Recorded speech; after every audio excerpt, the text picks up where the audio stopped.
Ditch the fairy tale, princess. It's time to step outside the status quo and blaze your own trail. The path littered with setbacks, successes, and newfound passions. Why? Because when you break away from the script, you start to pursue a life by choice. One that is all yours. Live unscripted and rewrite your life.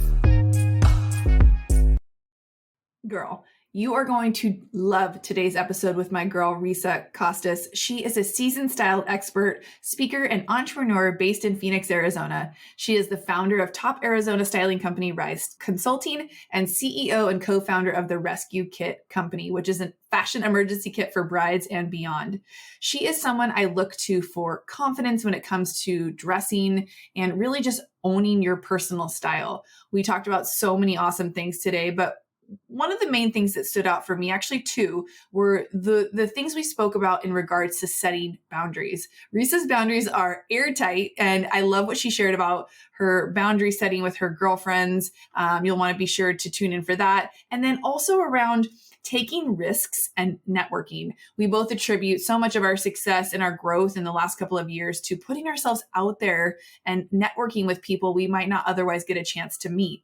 You know, the power of saying hello, the power of connecting with people, the power of knowing that you are meant to take up space is invaluable. So I hope you enjoyed today's episode.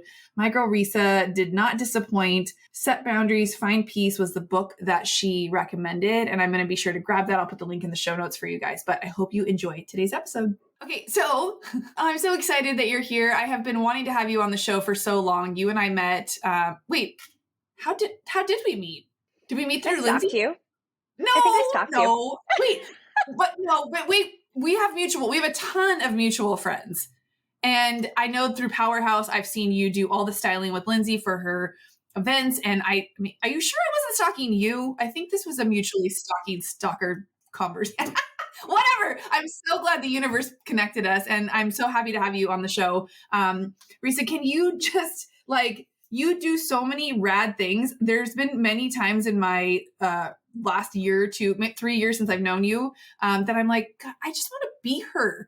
I don't feel that way very often about a lot of people. I might like their bag or like their boyfriend or like what they're doing. But I'm like, she gets to literally live this dream fashion life. And I know it's probably not all cracked up. Like if people think hairdressing is one of those like glamorous things. I'm like, yeah, it's glamorous for who's getting their hair done. It's not always glamorous for the person on the other side. So can you tell the listeners a little bit about who you are and what you do? Absolutely. Well, let's first start off with saying I don't have a boyfriend, so you don't have to covet my boyfriend. So we're good there. I bet he'll be really hot and smoking, and I'll probably just drool over him as soon as you get one, though. When we find one, you'll be the first to know. Okay. Well, thank you for that awesome introduction. And isn't that funny how we look at people's Instagram or their lives and they're like, oh, they're doing this and they're doing this and they're doing this.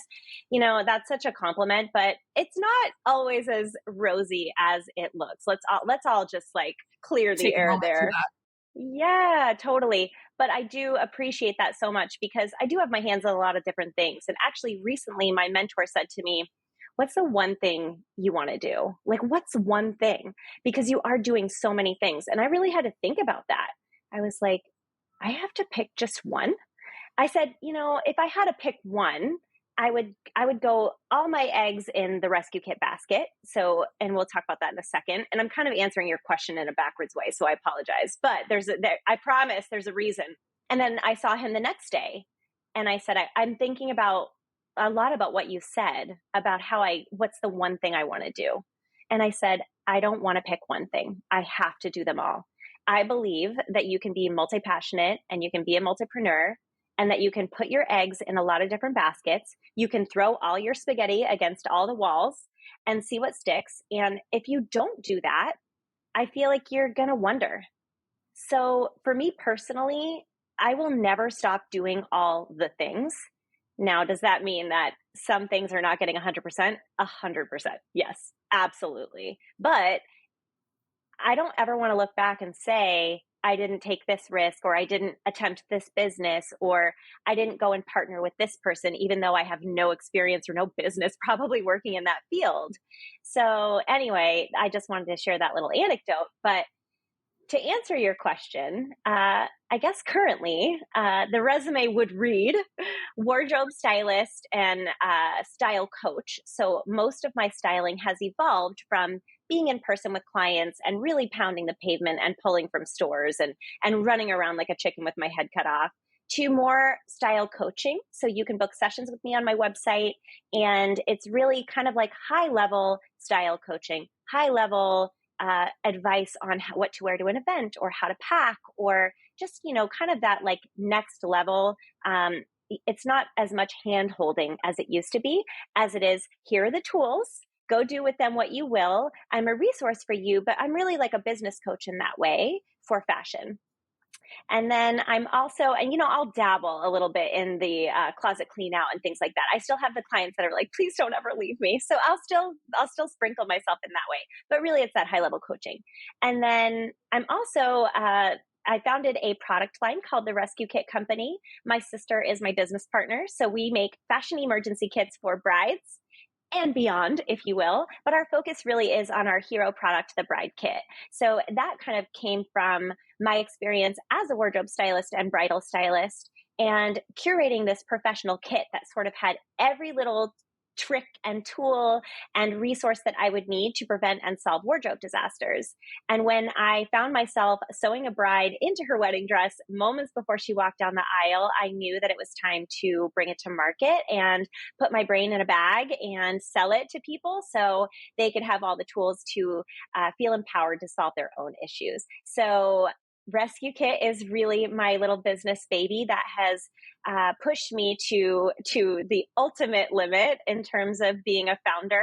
But it has been one of the coolest and most rewarding things to watch grow and evolve and fail at times. And it's been just such a venture doing it with my sister. So that's been really fun.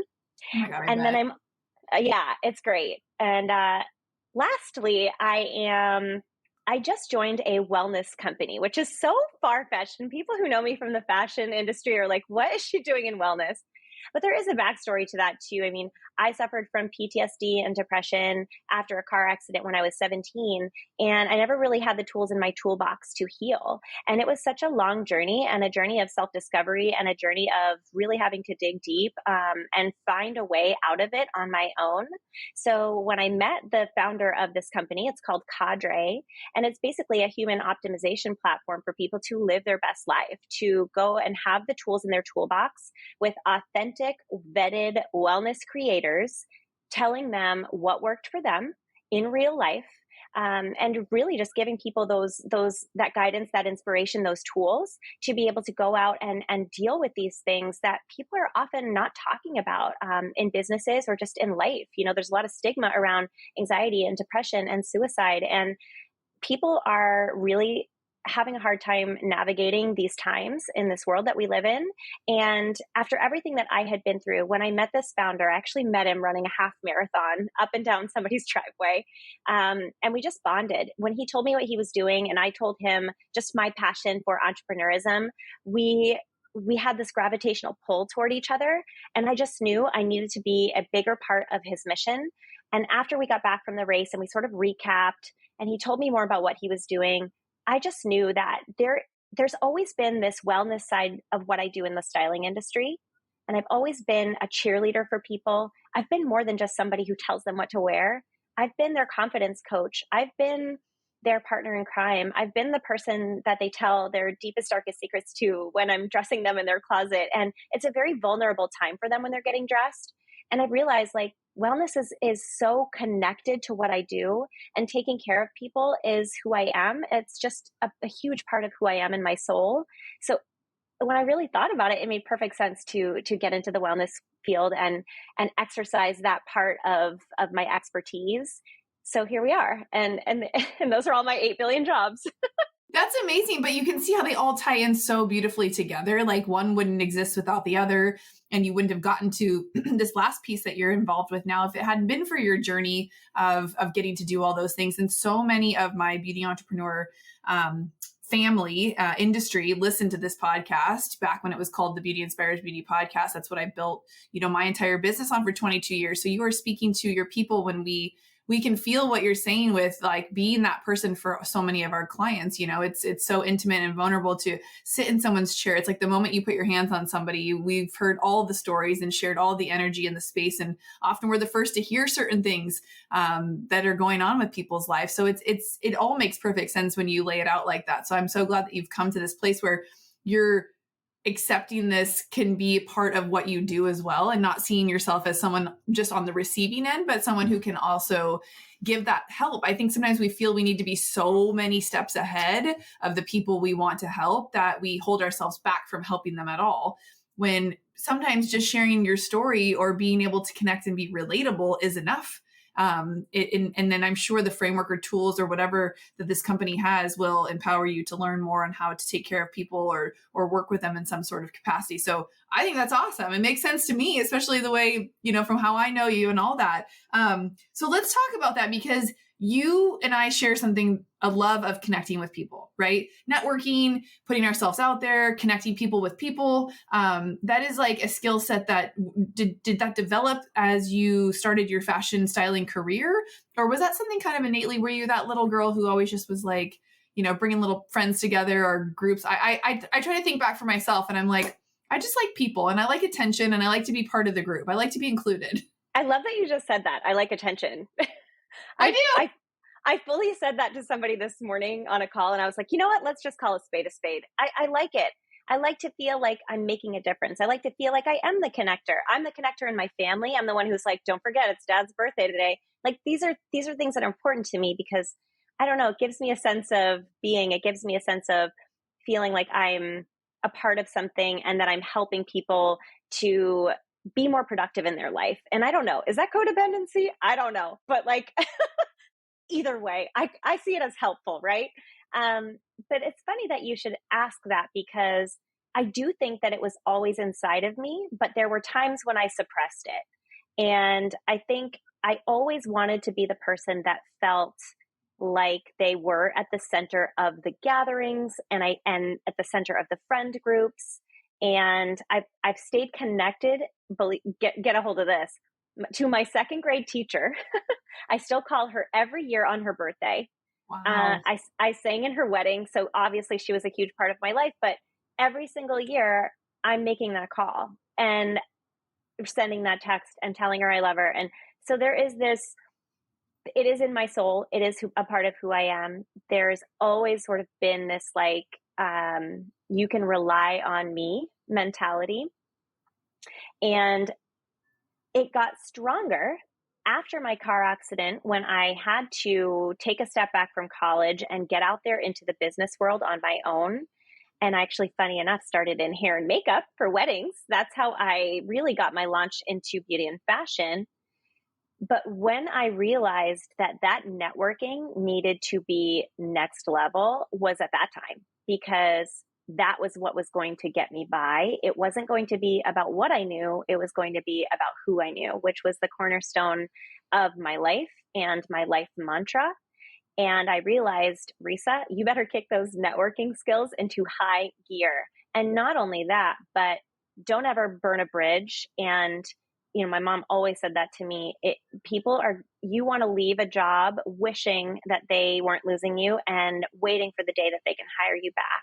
And I kept that with me and carried that with me throughout my entire life. So it was a necessity thing. It was an innate thing. It's a timing thing. And I think you either know how to harness it and you use it to your advantage when you need to, or you just leave it on the side and you don't pay attention to it. And then you kind of lead this boring life, in my opinion, because all of my networking and my relationship building has shaped my life. Yeah, same. I mean, I can't even imagine what my life would be like if I hadn't started to just network and get out there and put myself in situations that were maybe uncomfortable or awkward in the beginning, but I was willing to want to get inside of that circle, or like they say now, putting yourself in that room to even be able to play with certain type of people. Same. I feel like networking is one of those undervalued skill sets that people don't talk about enough when they're trying to build a life that they love, let alone build a business that is going to be successful. I think in business, we hear networking all the time. We think networking events. We hear the word network marketing.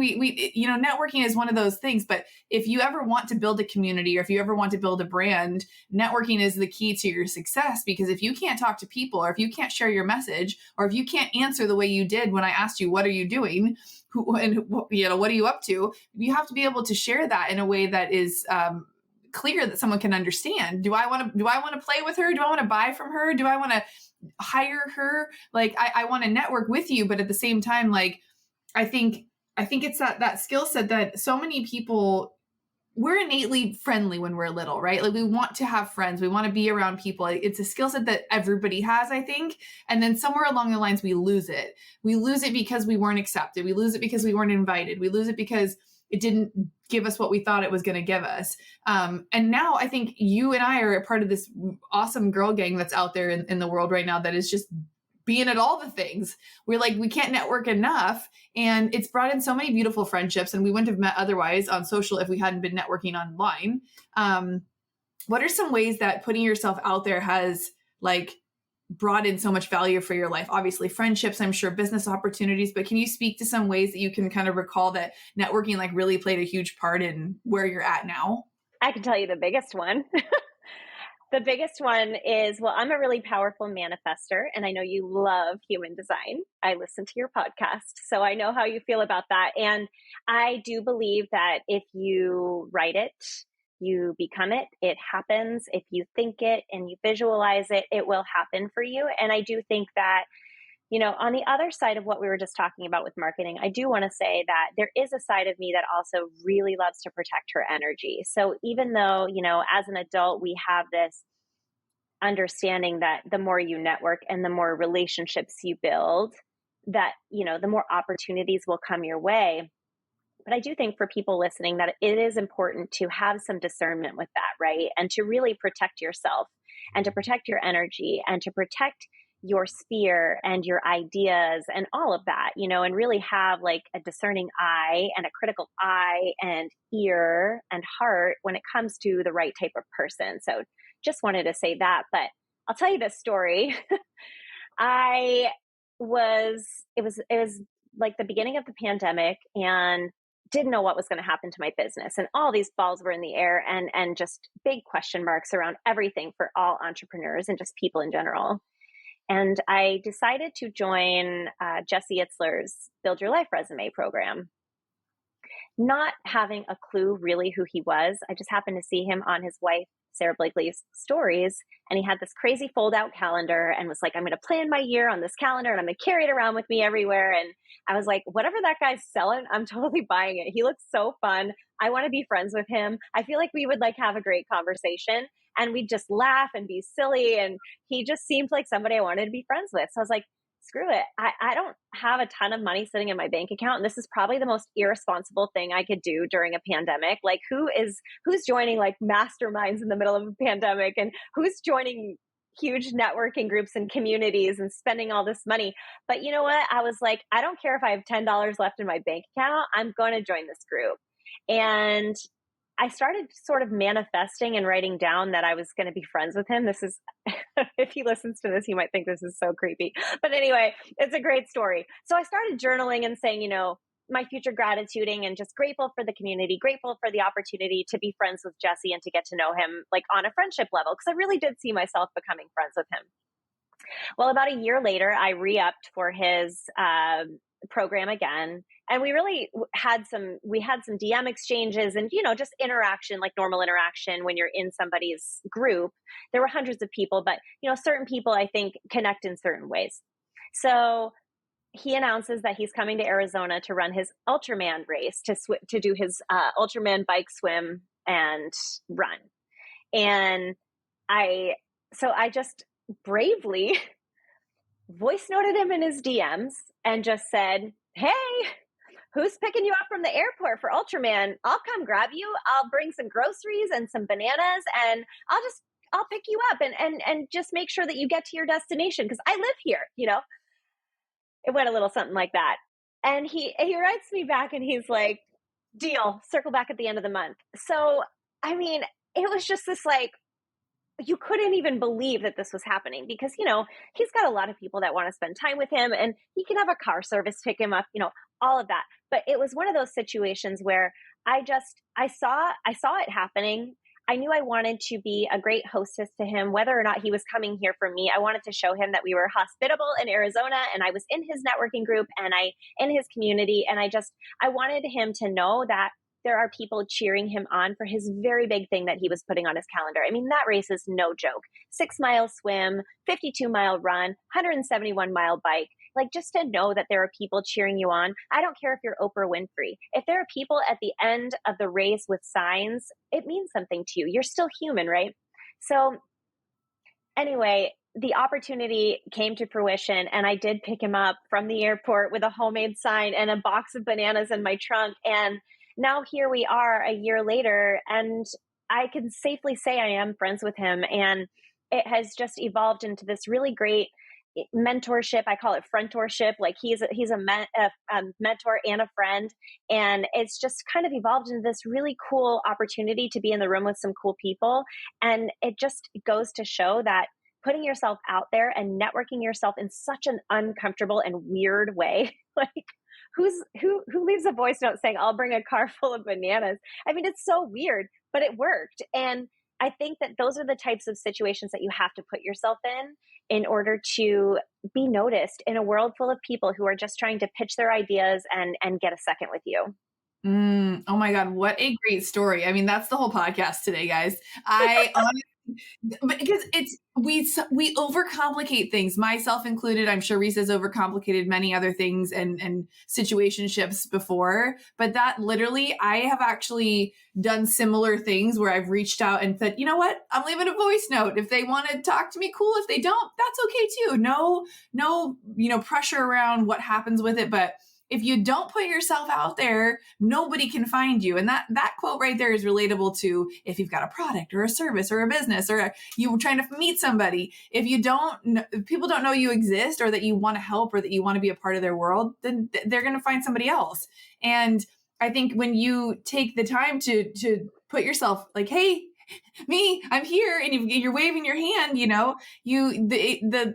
I'm sure he could tell from the tone of your voice that the message that you left that you weren't some crazy lady that was going to, I mean, he's got a billionaire wife and he's got car service and he's got a bazillion friends that could have picked him up, I'm sure. So the odds that he was going to say yes to you were probably 0 to 1. They were like a no. It was probably a hard no, but you put yourself out there and then there you go. And I think, that's one of the cool things about, the mastermind I've been involved with Chris and Lori over the years with Fast Foundations of, putting yourself in proximity to people that you want to emulate, that you want to mentor after, that you want to be in that energy, that big vibe of they're doing great, cool things. They have a way about them that you just want to absorb whatever you can from them in any capacity. And I saw recently that he posted that about that calendar, and I was interested in joining it too, but I thought I need to know my intention behind why I'm doing this. So maybe I needed to talk to you today to know about it and we can chat more about it. But okay, so we're a couple of networking queens here and we've met so many amazing people and we're living our dream lives and we're doing the things in fashion and you've created a product. And not only are you working on self-development, you're now putting yourself in a position to help other people work on theirs. Let's talk about the one thing that I know a lot of women struggle with, which is that boundaries, the boundary setting. And you touched on it a little bit when we were talking about networking. I feel like as women, we say yes to a lot of things and we don't ask questions a lot of times. We tend to be people pleasers at heart. It's what makes us such good mothers and friends and all of that. But I know so many people hit burnout when they don't have boundaries. So do you have any advice or stories or tools that you use in order to kind of figure out what those boundaries are for you and to keep up with all the things that you're doing? You have to have some boundaries in place, I'm sure. Yeah. I am the boundary queen. A couple of things. I have what I like to call no plans plans. So I have this contract with my friends where I'm allowed to make plans, but then if my energy doesn't serve that day, or if something just feels off, or I'm just not feeling it, that I reserve the right to say I need to cancel without any repercussions. So when I make these plans, it's not like they're not a priority for me to see them, but I'm so protective of my energy because I spent years of my life giving it up for free and just doing it at my own to my own detriment and frivolously without any protection of self. So the no plans is a really great sort of, it's, I say contract, air quotes, like it's not a hard and fast thing. Nobody signed anything, but there is this sort of like grace that I have with the people that are in my inner circle. And that has been serving me so well. And then it gives them permission to cancel on me if they need to. And, we try to give each other some notice so we're not, being rude or taking advantage of each other's time. But it just sort of like sets the precedent that like it's a penciled plan and we're cool with that. And there's no pressure. And then another great thing that I have subscribed to is this book called Set Boundaries, Find Peace. I reread it all the time. Nedra Tawwab, she's the author. She's also on Instagram. She gives us bite-sized reels breaking down her book and all of her tips and tricks on how to set boundaries and do it with grace and do it with kindness and do it with family and coworkers and sons and daughters and mothers and fathers. It's such a beautiful way to live. So I subscribe to that book and to everything that Nedra says because it's so just digestible and easy to understand. And it just gives you full permission to say the no's and the yeses without any hesitation. Okay. Run, don't walk to get the book. I'll put that in the show notes. Oh, please do, because I literally gift it to everybody. Anybody that I see having an issue with boundaries and then wanting to talk to me about it, I'm like, no. I have a gift for you. Like, let's just read this book. I love you, but like, you're not going to want to hear it from me. I know you just want to use me as a sounding board, but I'm going to do you a huge favor. I'm going to save you a ton of time and energy. It's kind of like the movie. What was that movie with like, he's just not that into you. It's like, no. Oh, saved me so much time. It's so freeing. It's very similar to that same feeling. And then the other, I have so many different ways that I exercise boundaries. Okay, here's my other biggest one. This is everybody get your pencil and your pen and just listen up, like turn up the volume on your earbuds. Push the pause button. Push it so hard. Before you make any decisions that you feel, if there's any hesitation in your mind, you have to push the proverbial pause button and ask for time to make your decision. Nobody needs the immediacy that you think that they need. In this advent of social media and email and everything being electronic and people wanting immediacy, you don't have to give in to that. And that has single-handedly saved me from maybe making like some horrible decisions, but also just like really giving myself time to weigh my pros and cons and not feel bound to anything. And I say push it for at least 24 hours. But if you have the luxury of a little bit more time with bigger decisions, take as much time as you possibly can and stretch out that pause for as long as you can. And that will help you make a clear, informed decision that you feel really good about and not resentful about. So good. I'm going to put all those in the show notes because honestly, like we can think we have boundaries at times, but then we end up in certain situations and we're like, shit, how did I get here? Or how did I end up saying yes to another thing that I don't want to do or I wasn't meant to do, or I've spread myself so thin that now I don't have all of me to give to the things I actually want to be pouring into. I love the part with your girlfriends that you have that unapologetic, like, listen, this isn't going to work.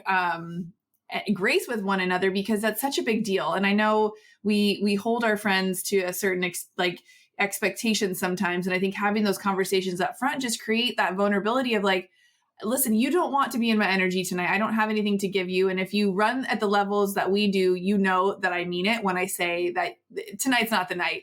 And I mean, how excited have we all been at 7 a.m. to make plans for 7 p.m. And then by 6 o'clock, you're like, oh my God, there's nothing I would rather not do than do this. Yeah, 7 a.m. the same day, no chance. That's so laughable for me. Nobody ever, all of my friends, anybody who listens to this will know, they'll be like, yeah, she would never make same day plans like that. I I love am it.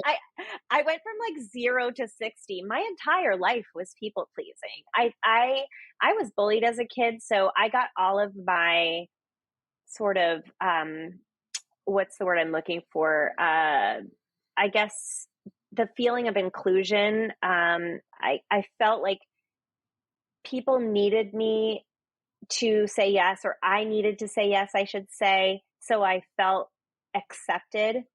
And I never really got over that until about 5 or 6 years ago, maybe 5 years ago. I never really like stopped pouring myself so hard into others that it sucked me so dry. And then when I started therapy and I went through a pretty bad breakup with a fiance at the time, I realized I have not really done any self reflection in my entire life ever. And that self reflection didn't come to me till 5 years ago.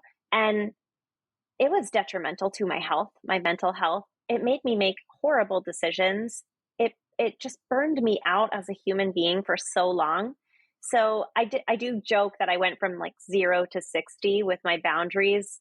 So anybody who kind of got in my way in the last 5 years, I apologize if I hurt you with my boundary setting and my hard nose and maybe sometimes a little like edge and attitude. Like people around me were supposed to know I didn't have boundaries for my whole life. So if you've hung in there and you're listening, thank you for that. But I think you really have to find that sweet spot for you. And I think pushing the pause button and really processing your answers and just asking for grace. I mean, we're all human, right? We just want people to treat us like they would want to be treated. It's such a simple way to operate, but I think people just set these high expectations for people who might not be able to meet them. So knowing where people can meet you at is also super critical to this boundary setting. Absolutely. I think sometimes we get in situationships where we don't accept people for who they are, and that's the part where we are the ones who are out of alignment with where we're at, and we need to call it is what it is. We can point fingers all day long, but it's turning it around. And what role am I playing in this? And you probably were in a situation you should have gotten out of longer ago than in that. And knowing that when you get through therapy, you can finally do some deep self-reflection, and it's not easy. It's not easy to turn around and look back at ourselves as to what we are doing or what we're not doing. It's so much easier to say you and you and you, and this is why and, no matter what you've gone through. And I can only imagine, being bullied, and that shapes you wanting to people please. And I think we probably all experienced some level of getting picked on that pushed you into that pattern of behavior to try to appease people because you want to be liked, you want to be accepted. Back to the part where we were talking about networking. So the irony now that, as adults, it's like you wish you could go back to your younger self and have that conversation around this isn't important. Like, don't let these things bother you. And it's like, if only you could teach young girls that like words are just words, and though they are powerful sometimes, and that we should be careful with our own words, that those are just someone else's hurtful things that then they don't define who you are. And I know you're doing some work. I read what you sent me with the teen girls and helping them, the young girls, with just like a little bit of mentorship and whatnot. And I've recently gotten back into that myself and reconnected with our girlfriends Mary around doing all of that. And it feels so, it's like I'm this age, but then I'm like, you're still a teenager at heart, right? You're still that little girl who you make decisions now at this age based off of what happened to you or what you were told you could or couldn't do. And so I think those of us who can reach back and mentor and hold space and share these little conversations with young girls to let them know that those defining moments that you want to carry with you forever and always, like they don't have to be like the end all be all. So, what would you go back and tell that little girl who was getting picked on? Like, what would you say to her right now?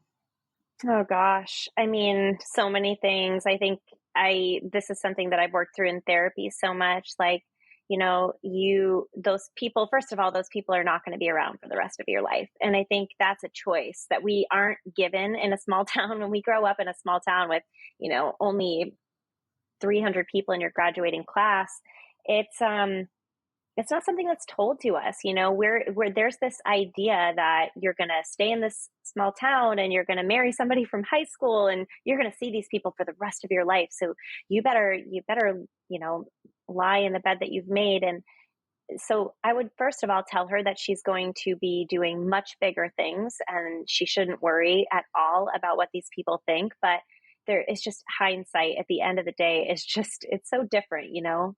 I would also tell her that she has a power inside of her to combat any of these feelings that she's having. And if she can dig deep and realize it, it's going to help her through the rest of her life.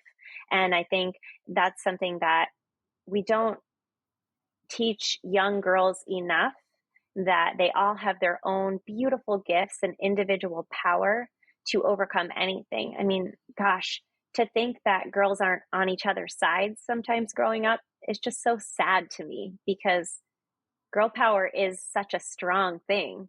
And we have to teach these young girls that they need to be on each other's sides.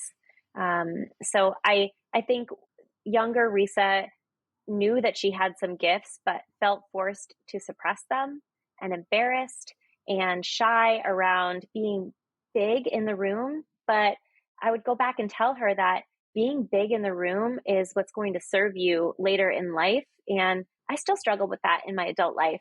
I didn't want to be big in the room. Again, like, all of these transformations didn't start happening for me until my late 30s and now into my early 40s. And I'm still trying to realize the bigness and the greatness that's inside of me, because you want to let other people sort of dictate, and we have all these ways to compare and to look around and say, well, she's doing this really big thing, so maybe there's not enough space for me to do it. And we talk about comparison syndrome all the time. But what you have to realize is that if you don't stay on your own path and you get so caught up worrying about what other people are doing, you're never going to realize what your great gifts are, and you're never going to step into that power. And I think it's great to look and see and to get inspiration from people, but to compare, it's going to take away all the opportunity that you have for this championing of yourself. I love that. And I knew we would get to this part where so many people listening can relate to still feeling like this. It's not just the little girl version of us, because we carry her with us for so long. And it was in a conversation with another coach for the mastermind that we were just catching up after the in-person. And she said, I realized something sitting there. She said almost the exact thing you did. She said, I realized I've been afraid to take up space. And she's small and little, like, as a human, she's like this little petite, gorgeous girl, just like you. And I was like, you seem so confident and like well-spoken. And what do you mean you're worried to take up space? And she's like, I was taught, never to outshine anybody or to make anybody else feel bad by my bigness. And, just, we talked about a few other things. And I see that happening with so many people who want to start a podcast, or who want to start their own business, or who want to step into coaching, or even become a hairdresser, or even do what you're doing. And they look at things like there's too many hairdressers already. There's already amazing people like you doing what you do. That comparison holds them back. And then they feel like there's not enough room for them. And I know that goes through any age, really, that it's ageless. And it all starts somewhere, because somebody said something to us that made us feel like we were unworthy to take up that space or say what we had to say or be loud or whatever the case may be. So thank you for sharing that story and being real and vulnerable and honest, that it's still something that you work on still to this day, as do I. And any woman that I know, really also same, because every time you push yourself to play a little bit bigger, you're in new rooms, you're with other people that you maybe never thought you'd get to meet. Let's just use your example with that guy. And, that is always going to check that new confident version of you. And you're going to go back to feeling like that little girl at some point. And so having these tools to know how to have boundaries, how to ask for what you want, to get help, whether it's through therapy or friends or coaching, that's what you need to do. You got to get what you need. So what was it that, my last question, because I feel like it's so ironic that I just found a new therapist yesterday. I haven't spoke with somebody in about 2+ years. I think I've been using this podcast as my therapy. So thank you to all my amazing Um, that's free. it's great. It's wonderful. It's not free to produce this, Mitch. I'll tell you that much. It's a very expensive hobby I have right now, this podcast, but I love it because it's serving me and it's serving everybody who listens, hopefully. But when did you decide that you finally wanted to get like involved with having therapy on the regular basis? Because I feel like some people, there's still a stigma around getting quote unquote help, right? Like, what does that look like? People will spend $200 to go to a nice dinner, but they won't spend $200 to go spend an hour with a therapist. Yeah, I always say that my therapy dollars they're like in a different bank account, kind of like how you have a different stomach for dessert. Like my therapy dollars are in like my mental health bank. They don't really exist in my actual bank account. So maybe if you can look at it in that way for those people who are really struggling with, gosh, it's so much money to just get an hour of somebody like talking that I'm talking to, right? I can just talk to my girlfriend or I can talk to my mom, but those people they're not, they're going to be a little bit biased. They're maybe not going to tell you the honest truth unless you want to call me. I will 100% give my friends the honest truth. I'm like, I don't know. I might be losing friends a lot in the last year, but I mean, my honesty level is like through the roof. But I mean, I think that if you can look at it like it's getting a facial or hiring a stylist or it's maintenance of yourself. And if you don't take care of your mind, the rest of you will crumble. So when I started to realize that this was something that I needed to incorporate into my self-care and into my mental well-being was probably after my breakup with my fiance. I think I just knew that I was going to be alone for a little while. And it was going to be the first time that I was actually alone in my thoughts, alone physically in a home, alone like single, and just alone as a solopreneur. And there were just going to be a lot of moments of loneliness, maybe, and a lot of moments to sit with myself. And I knew that if I didn't talk to somebody that knew how to properly guide me through not spiraling alone, that, if I didn't find that person, I could go down a path that maybe wasn't healthy for me. And I think, like our friend Lindsay Schwartz always says, you're not meant to do this alone in life or in business. I think that tagline couldn't be any more true for every area of your life. Like, when are you really doing things completely alone other than like showering or, whatever it is? Maybe you're not even doing that alone. Who knows? But, I think like for the most part, we have to have the help, and it will serve us really well if we can set that foundation, because now I don't feel like I need it as much because I got that time under my belt. It's almost like taking up a hobby or learning a new skill or, learning how to play the piano. I could go sit in front of a piano right now and I can tell you what every note is because I learned it as a child. So if it becomes a part of your routine and a part of your self-care, I think all you can do is serve yourself well in that way. I couldn't agree more. So I think you always find the answers you are seeking. And I laughed at myself when I even glitched at how much she charges an hour. And I thought, you just spent $300 on sunglasses the other day. Like, go, you know what I mean? I was like, the irony of what I think, is expensive and what's not. And I love that analogy of putting your mental health dollars in a different bank account, because honestly, at this age, like you and I are both in our early 40s now, like there is nothing I want to take care of more than my mental health and then my physical, and the rest of it all just goes into place. But if your mental health isn't right, I'll tell you, I've had a 6-pack and my mental health wasn't right. So it doesn't bring you joy. And, even being in the most, what seems like perfect relationship, if you're not mentally right, or you don't have that stability or those tools, it's going to be tough. So, last piece, I know we didn't get to talk a ton about styling, but if you guys need a style coach, or if you're looking for people, for someone to help you with that, go follow her on Instagram and get some inspo there, for one, because she's such a glam. I love your photo shoots that you do. I've been trying to get on the books for a photo shoot. We will make that happen. Yes. Your work is amazing. And I get to at least watch your talents through all of our other friends and mentors that you work with. Where can people find you on social? I know you hang out there a bit. Yes, they can follow me personally on @Risa Kostis, and they can also follow the Rescue Kit Company @The Rescue Kit Co. And then on Cadre, if they are interested in their own wellness journey, at We Cadre. Awesome. Well, we'll put all of that stuff in the show notes. So you guys, if you're driving or out walking, you can just go back and copy and paste and go check her out. If you love this episode, please let us know. I think this new version of the podcast, now being called Unscripted, is just filling my soul up so much. I was focused a lot on business before. I feel like it tended to lean towards those conversations. And my soul feels so good after just getting to share and talk about these kinds of real life things that no matter what goes on in your business life, if this isn't addressed or taken care of, it really won't matter. Right. So Risa, thank you for your time on the show today. I hope we get to do it again soon. And I hope I get to see you soon in Arizona one of these days. Me too. Thank you so much for having me, Jess. Which one of your girls needs to hear this one? Send this to someone who could use a smile, some encouragement, and a little love from this edgy podcast host. Much thanks and all the love.